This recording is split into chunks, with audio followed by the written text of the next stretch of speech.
Hello, in this video we'll be looking at another simple machine, this time the screw. Now there's some terminology we need to get in place when dealing with screws. So I'm going to start off by doing some dodgy drawings here, some of these rough looking pictures that I'm prone to doing. We've got, so this is one screw. We've got the screw head here on the left. We've got the barrel of the screw and then a point to help it go into the wall. And I'll draw another one for reasons that will become apparent. Now, of course, the main thing that's missing from these pictures is we have a thread along the screw, which is what's helping to drive the screw into the wall. So say on this screw on the left, we've got a single thread running along. So this is just wrapping around the screw pretty much as you'd expect. I mean, everyone's seen a screw, we know what they look like. So this is wrapping around, spiraling around the barrel of the screw. Now you don't always just have one thread on a screw. You can have 2 or 3 threads that are completely separate on the barrel of the same screw. So this one here that I've just drawn is called a single start screw because it's just got the one thread. There's just one starting point to thread onto the screw. Now we could have double or even triple start screws. So if we had a double start screw, then all we're doing is the thread needs to be, well, it doesn't have to be, but it's usually at a slightly steeper angle. So I'll draw in the green one. That's one of our threads, which is wrapping around. But in between that, which is why we're at a greater angle to have a bit of space, we can have a second thread, which is just running completely separately, but parallel to the first thread. This brings us in now to our the 2 key pieces of terminology that we've got for screws. So that is the lead and the pitch. So the lead for a screw is the distance between consecutive ridges on threads. So in this case, there you go, that's our lead. That's the distance between 2 ridges. The pitch is the distance between consecutive threads. So in the case of a single start screw, that will be exactly the same. The lead and the pitch will be the same in a single start screw.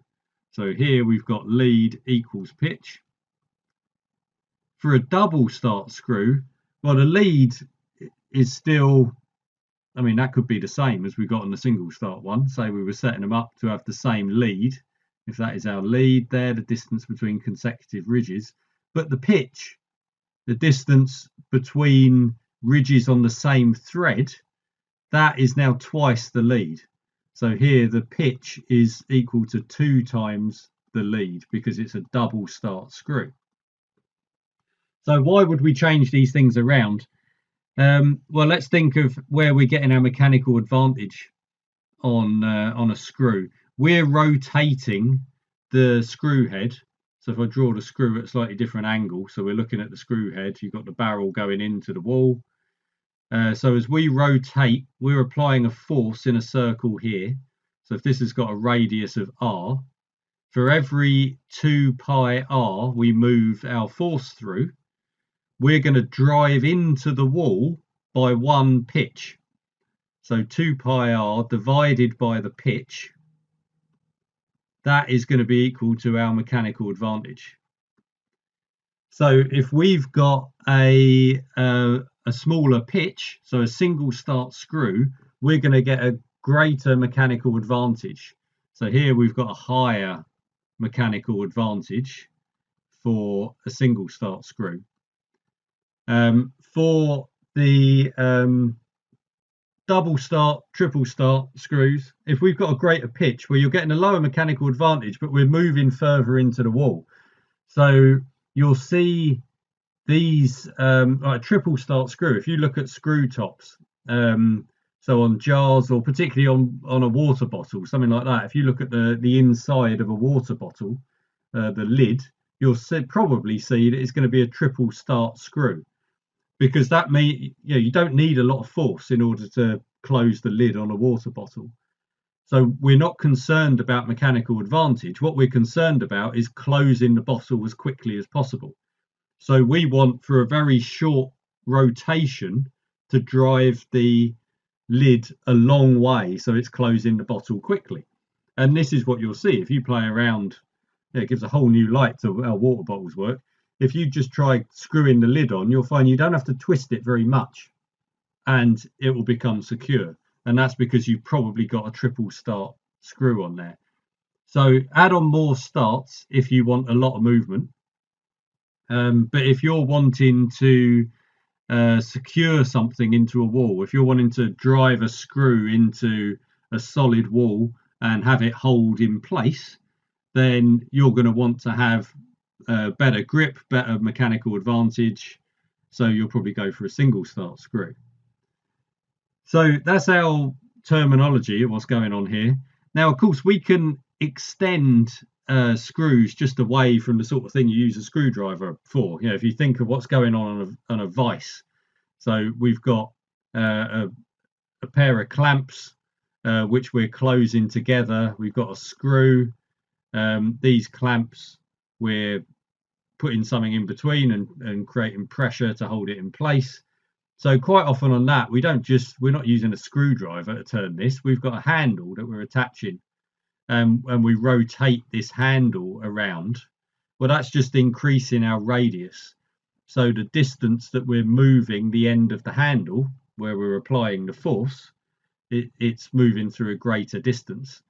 So we can still analyze the screw here in the same way. We can still say, well, what is the pitch on this?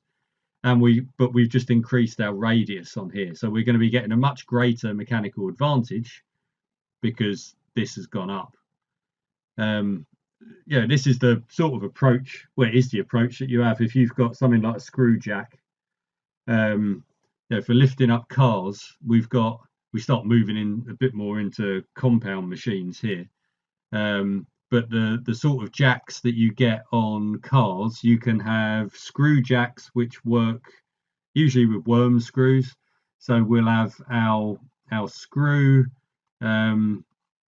which is, again, we'd have a handle attached to it. I mean, you might be, I don't know, let's stick with one that's going in a circle. It's just easier to draw, but you might end up having another worm gear on this. I'll get onto worm gears when I draw this bit.